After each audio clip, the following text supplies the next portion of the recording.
Hello friends, ഞാൻ ഇ-കൊമേഴ്സിൽ business ചെയ്യാൻ തുടങ്ങിയിട്ട് എനിക്ക് 15 ദിവസമായി. അപ്പോൾ അതിൻ്റെ ഫസ്റ്റ് റിട്ടേൺ ആണിത്. അതും ഫ്ലിപ്കാർട്ടിൽ നിന്ന് വന്ന റിട്ടേൺ ആണ്. നിങ്ങൾക്ക് കാണാം ഈ ബാർക്കോഡെല്ലാം. അവരുടെ ഇ കാർഡ് ഡെലിവറി ലോജിസ്റ്റിക്സിൽ നിന്ന് എനിക്ക് വന്ന റിട്ടേൺ ആണ്. അപ്പോൾ ഈ റിട്ടേൺ തുറന്ന സമയത്ത് നിങ്ങൾക്ക് കാണാൻ പറ്റും, ഞാൻ അയച്ചതിൽ ബബിൾ ഷീറ്റ് എല്ലാവരും വെച്ചിട്ടുണ്ട്. പക്ഷേ പ്രോഡക്റ്റ് മാത്രം വ്യത്യാസമുണ്ട്. ഞാൻ അയച്ച പ്രോഡക്റ്റിന് പകരം ഇതാ ഒരു ഓക്സിഡൈസിൻ്റെ ഒരു ചെയിൻ എന്തോ തിരിച്ചയച്ചിട്ടുണ്ട്. ഞാൻ അയച്ച പ്രോഡക്റ്റ് എന്ന് പറയുകയാണെങ്കിൽ ഈ ആൻറ്റിക്കിൻ്റെ ഈ ഇൻവിസിബിൾ ചെയിനാണ്, ലോട്ടസിൻ്റെ 189 റുപ്പീസ് വരുന്ന ഐറ്റമാണിത്. അതിന് പകരം അവർ വെച്ചിരിക്കുന്നത് ഇതാണ്. വളരെ കുറഞ്ഞ മാർജിനിലാണ് ഫ്ലിപ്കാർട്ട് പോലുള്ള ഇ-കൊമേഴ്സ് പ്ലാറ്റ്ഫോമിലെ സെല്ലേഴ്സ് സാധനങ്ങൾ സെല്ല് ചെയ്യുന്നത്. അപ്പോൾ ഇങ്ങനത്തെ പണികൾ നമുക്ക് കിട്ടിക്കഴിഞ്ഞാൽ വളരെ ബുദ്ധിമുട്ടാണ്, മുന്നോട്ട് പോകാൻ തന്നെ വളരെ ബുദ്ധിമുട്ടാണ്. പിന്നെ ഇതൊക്കെ എക്സ്പെക്റ്റ് ചെയ്തുകൊണ്ട് തന്നെയാണ് നമ്മൾ ഈ ഫീൽഡിലേക്ക് ഇറങ്ങുന്നത്.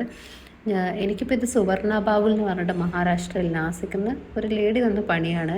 അപ്പം ഈ വീഡിയോ അപ്ലോഡ് ചെയ്യുന്നത് ഒരു അലേർട്ട് അല്ലെങ്കിൽ ഒരു അവെയർനെസ്, നിങ്ങളൊരു ഇ-കൊമേഴ്സ് സെല്ലർ ആണെങ്കിൽ നിങ്ങളിത് അറിഞ്ഞിരിക്കുക. അതുപോലെ ഞാനിതിൻ്റെ പേരിലൊരു SPF ക്ലെയിം റേസ് ചെയ്ത സമയത്ത് ഫ്ലിപ്കാർട്ട് പറഞ്ഞത് no evidence of irregularity was found എന്നാണ്.